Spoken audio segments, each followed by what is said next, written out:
paz do Senhor, meus irmãos. Pode se sentar.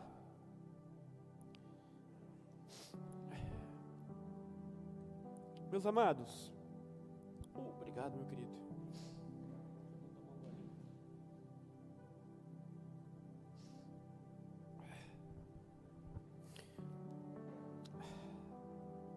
Meus amados irmãos, Jesus é maravilhoso, não é? A glória de Jesus é algo que a gente deve buscar. Sabe, quando eu venho aqui no Point, uma palavra me vem à mente: simplicidade. Não é simplicidade no sentido pejorativo. Tem poucas cadeiras, poucas pessoas, pessoas simples, mas é simplicidade de coração. É nessa simplicidade, somente nessa simplicidade, que Jesus está. Eu me lembro quando eu vim aqui no Point, as primeiras vezes, eu morava em Viçosa, vinha eu e meu pai, e eu estudava ainda, se eu não me engano, então era uma correria, né? Semana toda estudando. Eu não sei se na época eu já estagiava, então eu trabalhava também, estudava e trabalhava, lá na delegacia. E chegava o final de semana, eu tinha que me preparar, geralmente era eu que dava a palavra, para que à noite eu estivesse aqui. E assim, era muito correria, era cansativo. O irmão Robertinho está vivendo um pouco disso, os irmãos que vêm de Viçosa vivem um pouco disso. Porque por mais que é uma viaginha de meia hora, né, cansa, ainda mais quando a gente faz muitas vezes durante a semana. Mas eu me animava ao saber que eu estaria aqui nesse ambiente de simplicidade. E conforme eu disse, Deus está nesse ambiente, onde estão os puros de coração, onde o único que brilha é Jesus, onde o alvo não é uma liturgia. Desde o início, o Ponte eu quis fazer ele diferente, uma liturgia diferente, uma organização diferente. Porque às vezes a gente troca a intimidade por Jesus pela estrutura de Jesus. A estrutura é bíblica, é correta, só que a intimidade é superior. Quando você vier no Point, eu quero que os irmãos lembrem-se disso. Venha para buscar intimidade com Jesus. Venha para adorar Ele em espírito e em verdade. Venha para um ambiente de simplicidade. Não há grandes ornamentos, não há grandes, pessoas bem vestidas. São pessoas simples, mas o Rei dos Reis está aqui. Nosso Jesus, Ele não habita lá no Palácio da Alvorada, Ele não habita lá na casa do governador. Jesus habita aqui, entre nós, os pequeninos. Irmão, que isso seja motivo para a gente buscar Jesus com intensidade, todo Point. Amém? E dito isso não faz parte da mensagem, eu só quis dizer mesmo, porque eu fico muito feliz de vir aqui, de verdade. Deus sabe. Meus amados, eu quero que você faça o seguinte: olhe para suas roupas, olha aí, olha seu tênis, analise o seu tênis, analise sua calça, sua camisa, sua blusa, né? A maioria está de blusa. Seu penteado. Aí eu estou passando a mão no cabelinho. Você já parou para pensar por que esse é seu estilo? Por que você usa esse cabelo? Você já parou para pensar nas suas palavras? Seu sotaque? Uai, sou o Magrão falava, ranquei de quinta. Viagem em mim não, Zé.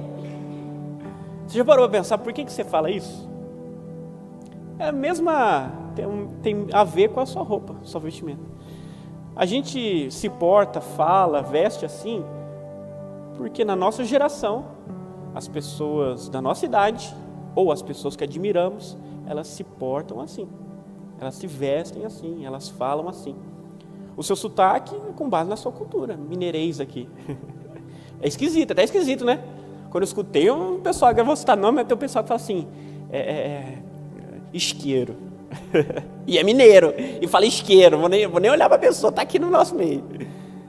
É esquisito, né? Quando a gente está num ambiente assim, fala um sotaque que não é nosso. Ou se aparecesse uma pessoa de uma roupa muito pomposa, igual eu falei, um ambiente de simplicidade aqui, chegasse alguém aqui com, sabe, de paletó, gravata, smoking, cabelo lambido, igual eu usei na minha última pregação. Esquisito, né? Por quê? Não faz parte do nosso ambiente, tem uma coisa esquisita ali. E é engraçado que esse status, essa comparação, ela muda muitas vezes. Muda com base naquilo que a gente passa a admirar e respeitar. Porque você pode até andar na contramão da sua cultura, com base nas suas crenças. A gente é crente e sabe muito bem disso. Mas vou dar um exemplo factível para vocês. Quando eu era adolescente, eu jogava bola, sempre gostei de futebol. E meu sonho era ter uma chuteira amarelona, que se olhasse assim, até cegava os olhos, de tanto brilho que era a chuteira. Colorida, rosa, meu Deus, quanto mais cor, mais cheguei, melhor. E aí os anos foi passando, minhas percepções de vida foi mudando, e eu comecei a achar um absurdo esse tipo de chuteira. Feio demais da conta. Aí tanto que se eu fosse comprar uma chuteira hoje, seria pretinha, cinzinha, bem discreta. Hoje também minha maneira de me vestir mudou um pouco. Quando, alguns anos atrás, eu vesti uma roupa bem modernona, assim, sabe? Capuzão, tinha um cabelão, tinha uma roupa bem descolada, tinha uma camisa, que hoje eu lembro dessa camisa, eu tenho uma vergonha, tinha uma camisa da Marvel, com super-herói assim, ó. Meu Deus, eu tinha, sei lá, 19 anos com uma camisa de super-herói, que vergonha! Coisa de criança, meu Deus. Por quê? Faz parte da nossa cultura. Os outros jovens da minha idade andavam com isso também. Só que hoje, eu quero me vestir assim, ó, com o senhor, porque eu casei, eu me sinto um senhor. Eu quero me sentir um senhor, quero ser mais velho. Eu estava conversando com o George outro dia, e ele falou, nossa, quando eu começar a ter cabelo branco na barba, eu vou raspar a barba. Eu falei, você está doido? É tudo que eu quero. O barbão branco assim, nossa, a pessoa vai me ver, eis aí um profeta, oh glória. Isso é maneiro demais. Mas por que eu estou contando tudo isso? Porque a maioria das coisas que eu falei, pouco importa a maneira que você se veste, sendo decente, é claro, não faz diferença. O seu sotaque, por mais que eu critique os cariocas, não faz diferença. Aos olhos de Deus não faz nenhuma diferença. Deus ama a todos, Deus recebe a todos. Mas, e quando essas comparações, essas influências, nos induzem, não a coisas normais, sem importância, mas nos induzem ao pecado? É disso que eu quero falar nessa noite. Nós estamos sujeitos a sermos seduzidos pela nossa cultura. A gente, como jovens, né? A maioria que é jovem, toda manhã é jovem aqui. Todo mundo aqui é seduzido pela sua cultura.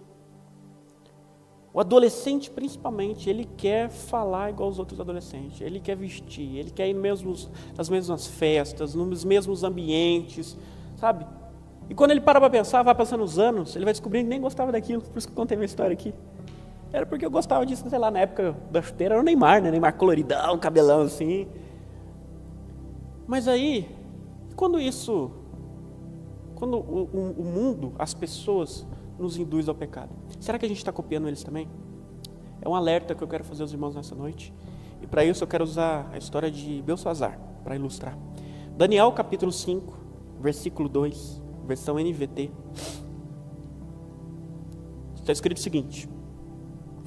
Daniel 5, versículo 2, NVT.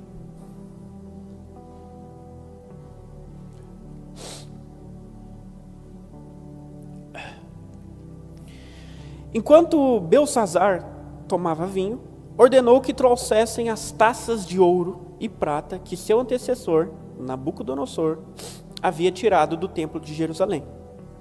Queria beber nessas taças com seus nobres, suas esposas e suas concubinas.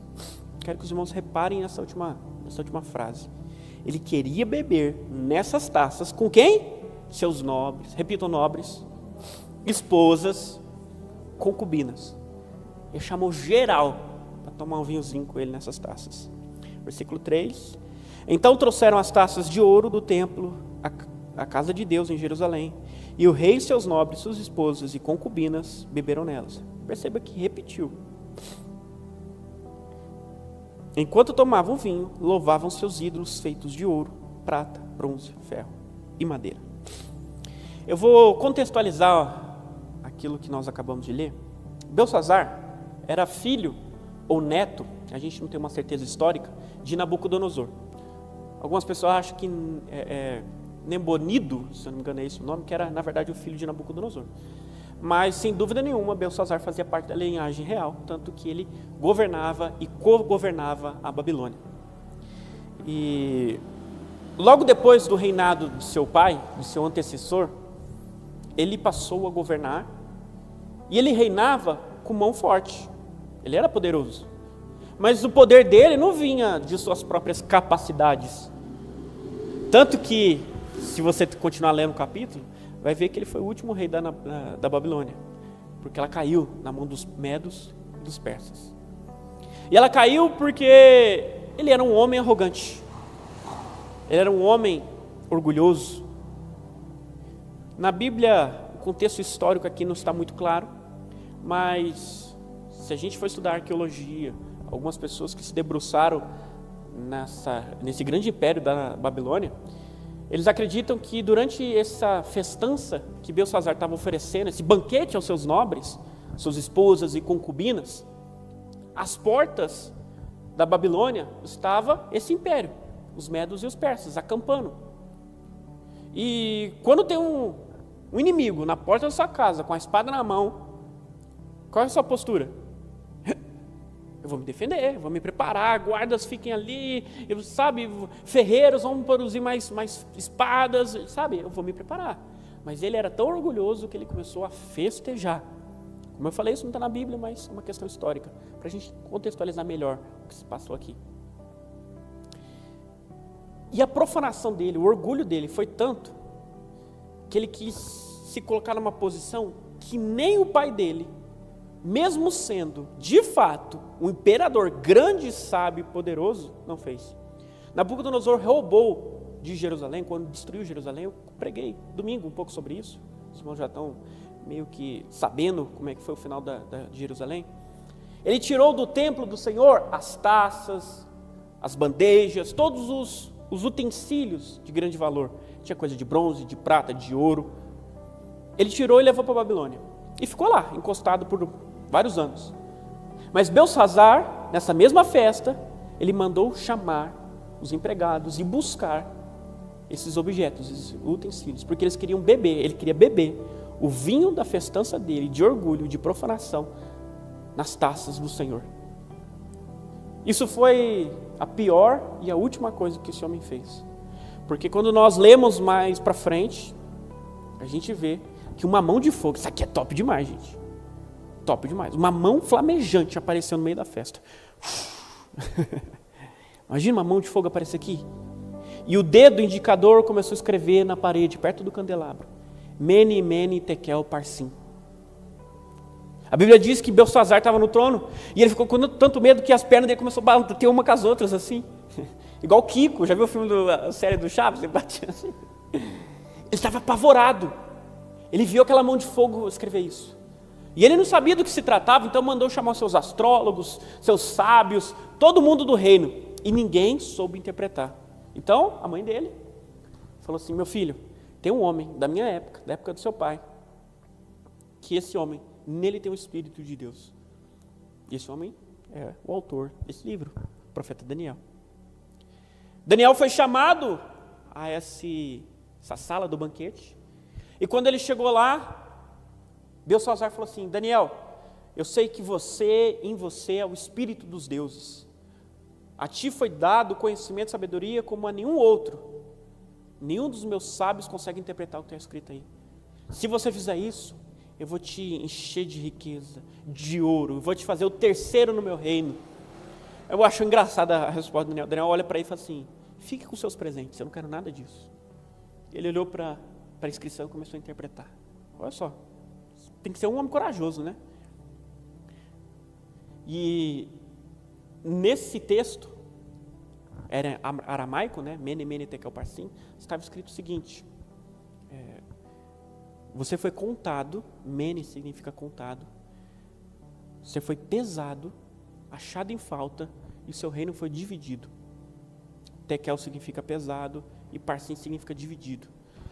E ele interpreta isso da seguinte maneira: os medos e os persas, por causa dos seus pecados, vão invadir a Babilônia e tomar seu reino, e você vai morrer. A Bíblia diz que naquela mesma noite,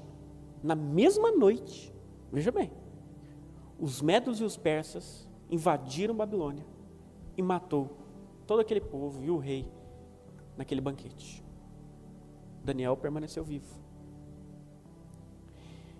Essa é a história do capítulo 5 de Daniel. Mas o que me chamou a atenção, e faz parte da minha introdução, os irmãos talvez estejam percebendo, mas Henrique, o que tem a ver com o que você falou no início? É que esse homem, ele era um pecador, arrogante, soberbo e um profano, tanto que zombou, vilipendiou os utensílios de Deus.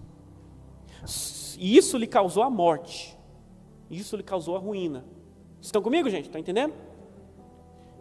O problema é que ele não fez isso sozinho. Ele deu uma festa para 1000 pessoas. Ele chamou nobres, esposas dos nobres e até as concubinas dos nobres para participar do pecado dele.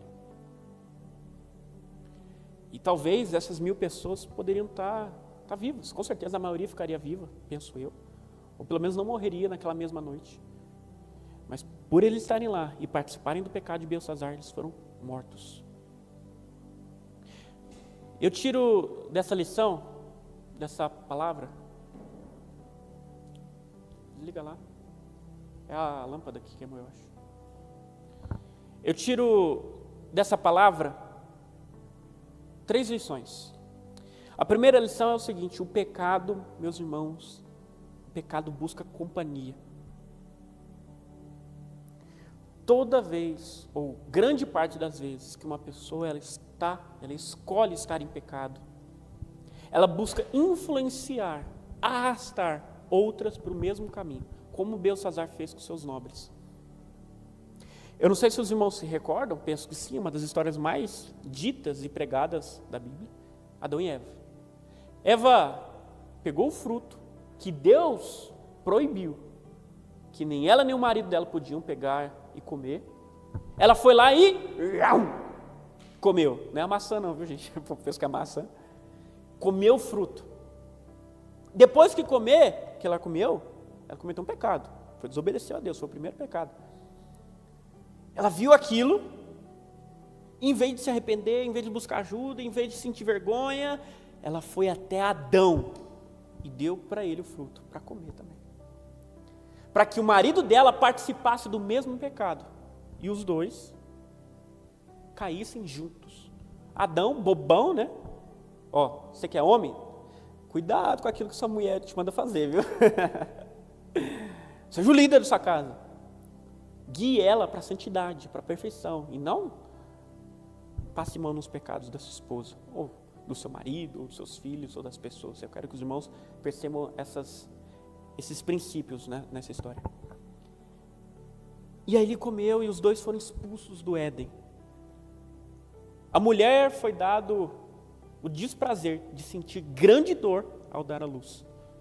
Antes, muito provavelmente, seria tranquilo dar à luz, não ia ter dor nenhuma. Agora a mulher sente grande dor e bota grande dor nisso. Eu vi a bebê nascer. A esposa, assim, ela teve, como é que fala? Ela foi rasgada completamente, teve que dar ponto. Pensa uma dor que ela sentiu. Eu vi a dor, os gritos ecoam na minha mente até hoje. Com certeza na dela. E ainda Deus falou assim, ó, e a partir de agora, o seu desejo será para o seu marido e ele te dominará. Para o homem, que talvez não teria nada, a gente ia ficar lá, não. Os homens aqui, ó, a gente ia estar lá no Éden e as mulheres que estavam pecando aí. O homem, Adão foi comer, foi ouvir a mulher dele, não escutem essas mulheres. O que aconteceu? Falou assim, agora com o suor do seu rosto, você vai comer e viver da terra. Houve uma consequência para aquela pessoa que seguiu o pecador. Mas o foco aqui é esse, o pecador, ele quer levar o outro a cair no mesmo buraco que o dele. Nós vemos, meus irmãos, lá em Provérbios capítulo 1, versículo 10, que os pecadores querem te seduzir, mas cabe a você e a mim recusar essa sedução. Abre aí, Provérbios 1:10.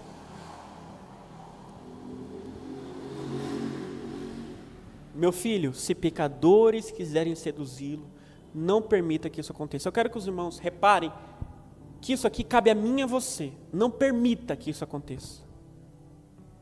Você permite. Adão permitiu.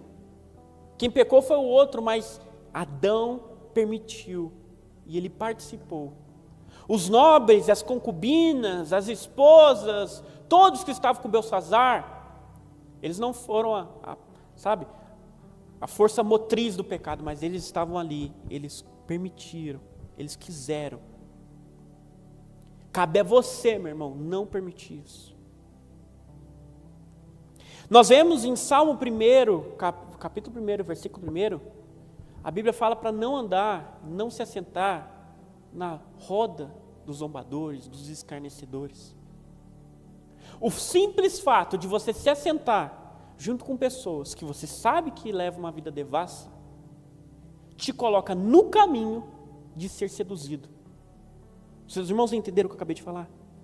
Aí, Henrique, se alguém chegar para mim e falar assim, ô Kerlon, vamos ali pro baile, encher a cara, usar droga, ficar com as menininhas, o Kerlon vai falar assim, eu? Meu Deus, jamais faria isso, longe de mim.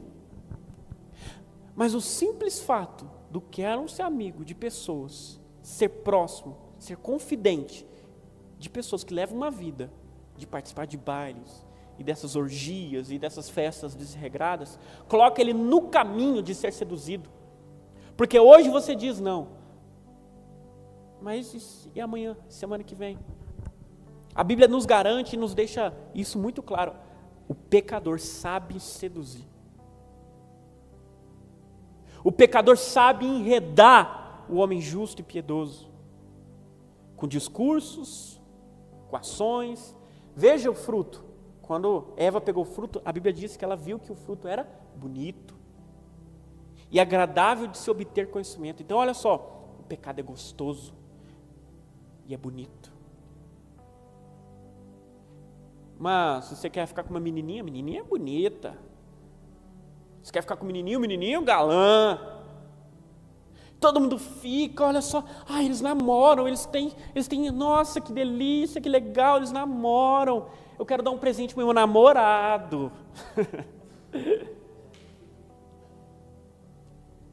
As menininhas pensam assim, eu quero dar um presente para o meu namorado.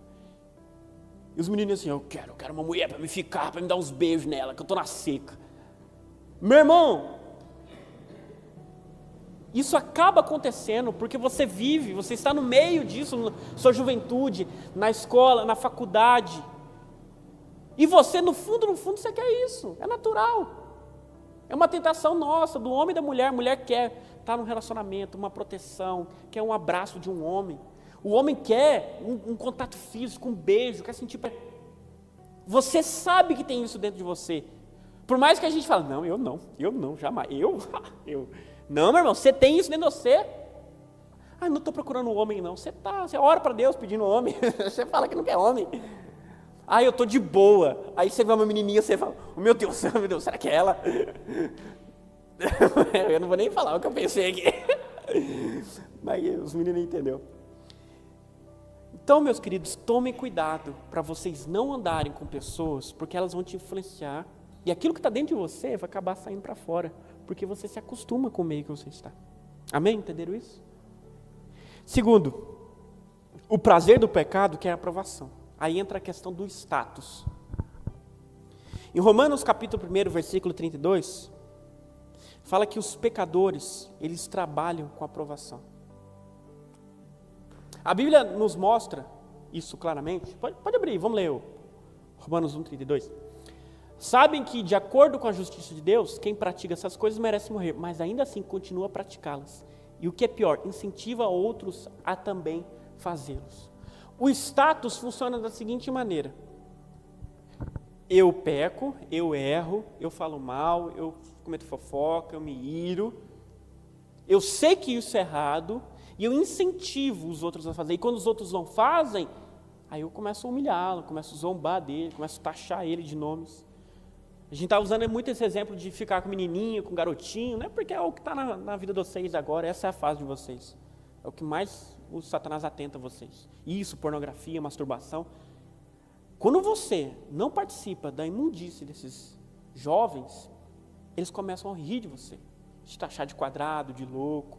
Quando eu era adolescente, estudava, aí os meninos falavam assim, Henrique, olha lá, fica aquela menina ali, tá dando mole para você. Mostrava aqui um vídeo de pornografia para mim. Eu falava, não, quero não me mostra não. Aí eles falaram assim, ó, você é gay. Começava a me xingar. Falava que eu era homossexual, ficava me zoando. Não sei não, você. Eles tentam ferir a gente no nosso status social. Se a gente não cai na conversinha fiada deles, quando eles nos incentivam a praticar o que é errado, a gente é colocado como refúgio. Ninguém quer ser refúgio. Meu irmão, o jovem, ele faz parte de grupos, ele quer ser popular. As pessoas, de maneira geral, todo mundo quer participar de grupos, todo mundo quer ter um nome conhecido, todo mundo quer ser amado, ter amizades.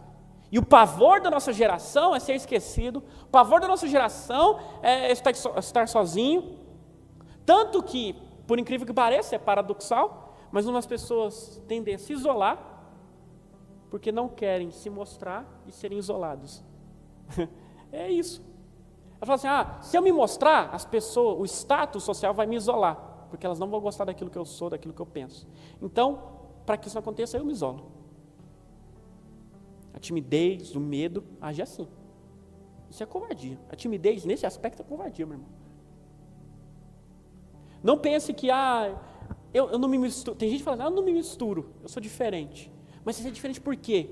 Porque você é convicto no Senhor, porque você ama Jesus, você é convicto na lei de Cristo, porque você é tímido, medroso. Porque se você tivesse coragem, você se enfiaria no mundo de devassidão dos jovens da sua geração. Tem gente que usa da timidez, da covardia como desculpa. Não, eu não faço isso. Irmão, você não faz por uma questão aí do seu caráter, da personalidade. A gente não pode arranjar desculpas. Percebam, a Bíblia diz lá em 1 Pedro, capítulo 4, versículo 3 e 4, que quando você não pratica a torrente de imoralidades da nossa geração, eles acham esquisito, eles te taxam como esquisito. Fala isso, literalmente, 1 Pedro 4, 3 e 4.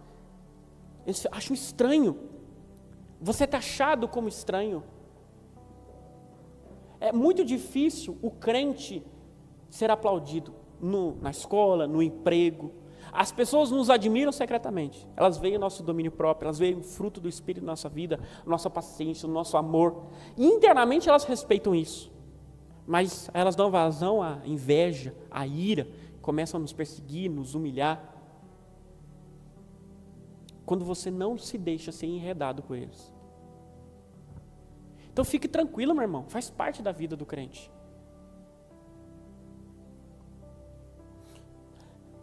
E qual é a consequência? A consequência de quando você prioriza mais o status social, o que as pessoas pensam de você, como o mundo te enxerga, em detrimento de obedecer a Jesus, o nosso Senhor e Salvador, meu irmão, você vai cair no mesmo buraco que eles. Deus vai punir eles e vai punir você junto. Aconteceu isso com Belsazar. Todo mundo recebeu juízo. Aconteceu isso com Adão, recebeu juízo. Aconteceu isso com Corá. Corá se revoltou contra Moisés no deserto, porque ele queria ser o líder. Ele é primo de Moisés. Eu não consigo ser o líder, eu posso ser o líder. Ele conseguiu influenciar alguns ali. A Bíblia diz que a terra abriu e comeu eles tudo. Então, meu irmão, vai nessa. Escuta as pessoas da sua geração. Escuta o influenciadorzinho na internet. Escuta o seu coleguinha. Ele vai cair. Talvez demore. Mas ele vai cair. E você vai cair junto com ele, no mesmo buraco. Os mesmos medos e persas que invadiram Babilônia matou Belsazar e matou seus nobres, suas concubinas. A ira de Deus será lançada sobre aqueles que praticam mal e aqueles que escutam e seguem aqueles que praticam mal. Do que você tem rido? Do que você tem gostado, compartilhado, vivido? Meu irmão, observe na sua vida quem você segue nas redes sociais, quem você admira.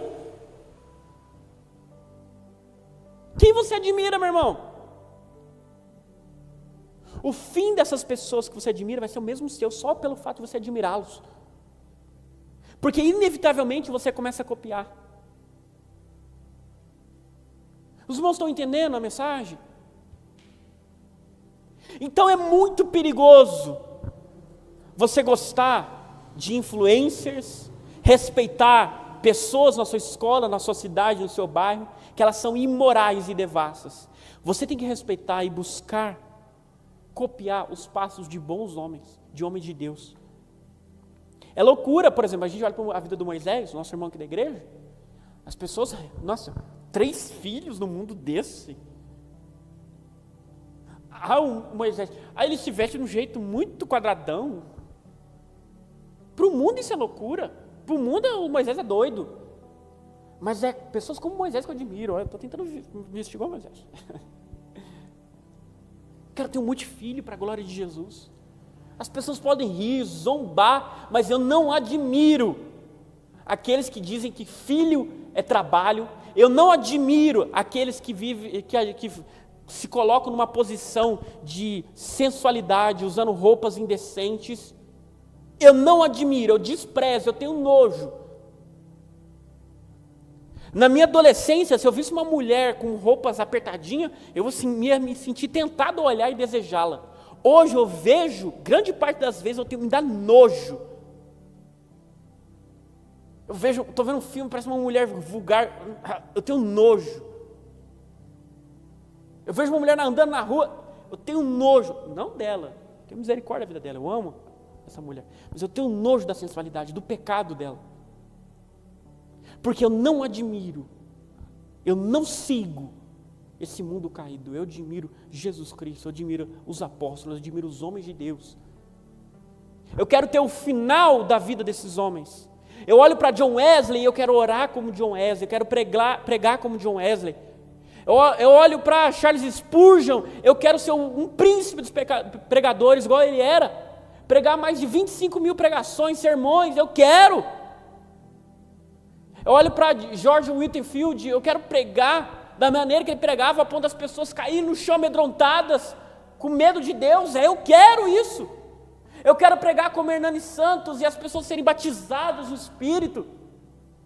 Eu quero pregar como evangelistas, Nick Moretti, que fala para jovens, e os jovens enchem as igrejas. É isso que eu admiro. É isso que nós temos que admirar. Meu irmão, quem você respeita? Quais são os seus sonhos? Quem você segue? Quais são os seus Instagramers, TikTokers, YouTubers? Você será aquilo que você vê e admira. Você quer ser nada contra, tá bom? Só um exemplo. Você quer ser um luva de pedreiro? Receba, só fala isso, né? Ou você quer ser um Luciano Subirá? Meu irmão, você quer ser eu gosto muito do Neymar, mas você quer ser um Neymar? Ou você quer ser um Hernando Dias Lopes? Cuidado, meu irmão, que você fala, nossa, eu queria ter o sucesso do Neymar, queria ter o sucesso, nossa, como que o Danilo Gentili fala bem? Como que o Luciano Huck... Não, meu irmão, você está admirando esses homens? Eles, infelizmente, são servos de Satanás. Uma verdade que nos constrange é que mesmo nós, prestem atenção aqui, gente, já está encerrando, tá bom? Mesmo nós, sendo amigos de Deus, servos de Deus, ao andarmos de mãos dadas com pessoas que são servos de Satanás, a gente está, inevitavelmente, numa corrente, andando de mão dada com esse mesmo Satanás. Consegue vislumbrar a metáfora que eu usei? Eu estou aqui andando de mão dada com o servo de Satanás. Na minha mão direita está Deus, da mão esquerda do cara que eu estou andando está Satanás. Isso tem como um negócio desse, meu irmão? Deus sai dessa corrente, mas você está escolhendo ficar. Está você, seu amigo e Satanás andando de mão dada.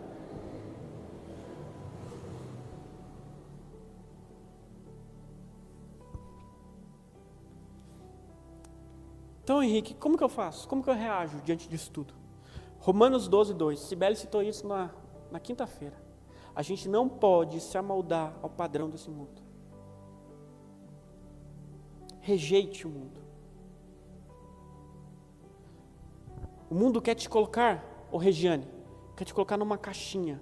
Você tem que ter o formato do mundo, sabe? O que uma menina de 15 anos, como ela tem que se vestir, como ela tem que falar. Não caia nessa, não se amolde ao mundo. Se amolde ao que a Bíblia diz, que uma menina de 15 anos tem que se portar, como ela deve falar.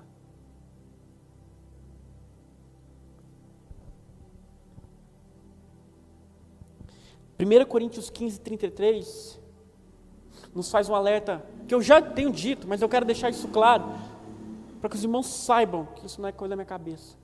Que as más conversações corrompem os bons costumes. Lecão pode... abre aí, Lecão, vamos só ler. Ó. Na versão NVT está assim, ó. As más companhias corrompem o bom caráter. Então, o que eu já disse, eu quero reafirmar, meus irmãos. Não converse com sedutores. Não viva com sedutores. Faça como José, que o nosso irmão Robertinho pregou semana passada. Quando a mulher bonitona quis, vem cá, José, me possua, sou sua. Você nunca esteve com mulheres? Venha.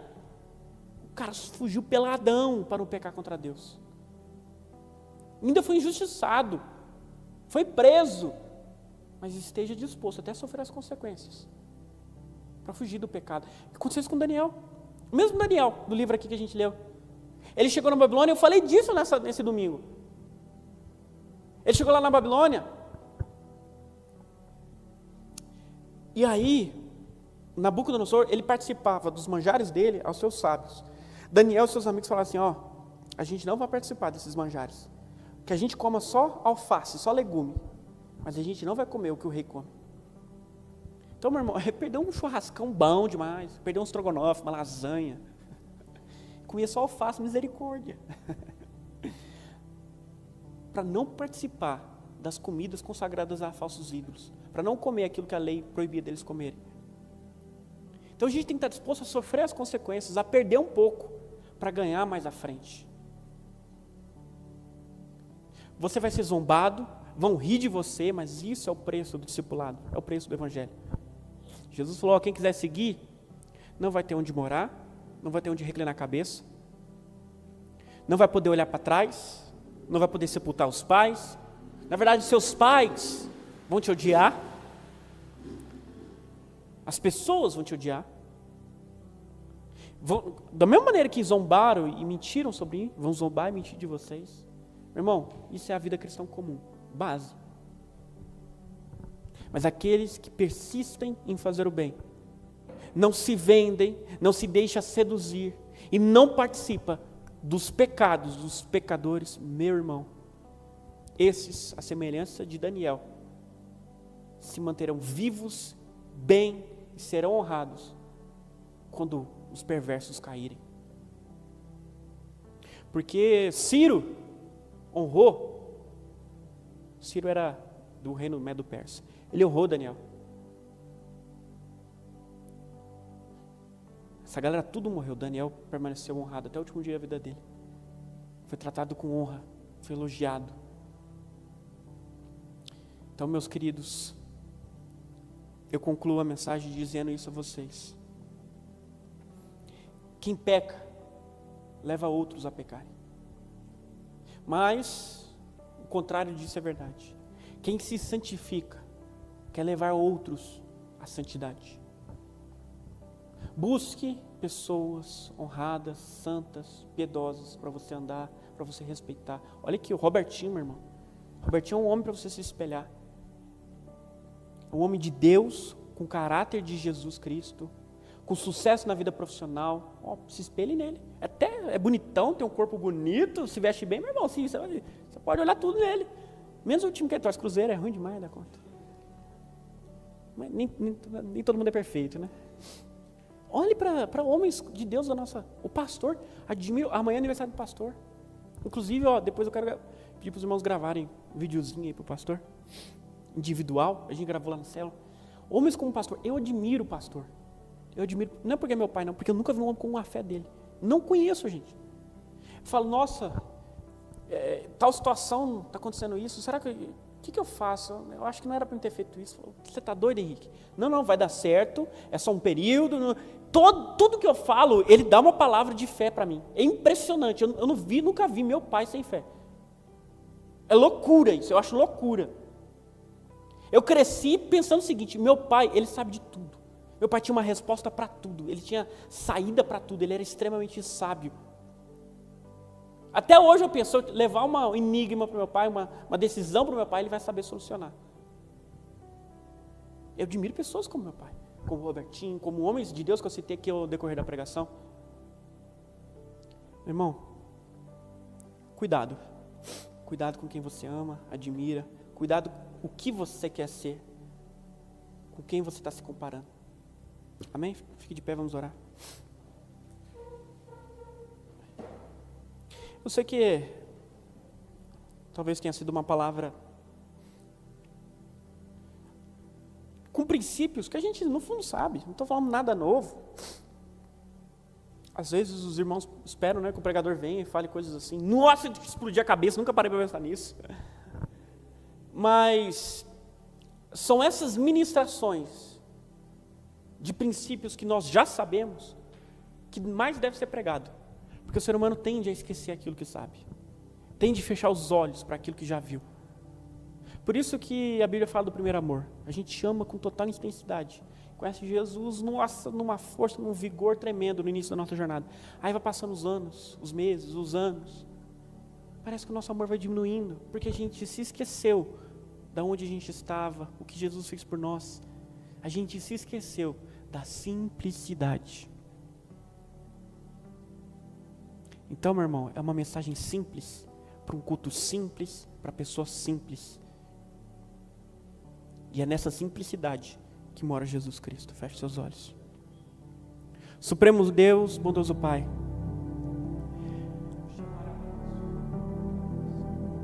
Jesus, nós te amamos, Jesus. Pedimos perdão, Pai. Eu peço perdão pelos meus pecados. E eu peço perdão em nome de cada um dos meus irmãos aqui nessa noite. Pai, porque nós temos respeitado, seguido, desejado, cobiçado, Pai, a companhia de homens perversos. Nós temos, Pai, a semelhança dos nobres que estavam com Belsazar. Nós temos participado, Pai, do vinho profano desses homens. Porque, Pai, nós nos deixamos levar, nós pecamos muitas vezes, mas o simples fato da gente se sentir diminuído de não participar de um banquete profano mostra, Pai, que nós honramos esses homens, que nós queríamos ser como eles. Porque aquele que entende quem Jesus é, as verdades do Evangelho, a supremacia de ser servo de Jesus Cristo, ele está plenamente satisfeito e sabe que ele é príncipe, co-herdeiro deste mundo, e que essas pessoas, na verdade, estão caminhando para a morte eterna. Senhor, não nos permita ter inveja, Pai, daqueles que estão perecendo. Não nos permita, Pai, ser invejosos. Mas que o nosso coração, Pai, venha olhar para homens e mulheres boas, pessoas honradas, que nos estimulam, Pai, a sermos como o Senhor é. Jesus Cristo, não permita que esses jovens, Pai, venham ser influenciados. Em nome de Jesus, visita, Pai, o Kerlon, visita o coração do Kesley, visita o coração do Vitor, do Robertinho, da Regiane, da Rosinélia, do Lecão e de quem estiver acompanhando no YouTube agora, Pai. Que a gente não venha, Pai, admirar pessoas que a gente não conhece, pessoas que não te conhecem, Jesus. Nós te amamos, Jesus. Entregamos as nossas vidas em tuas mãos. Teu reino, poder e a glória para sempre. Amém.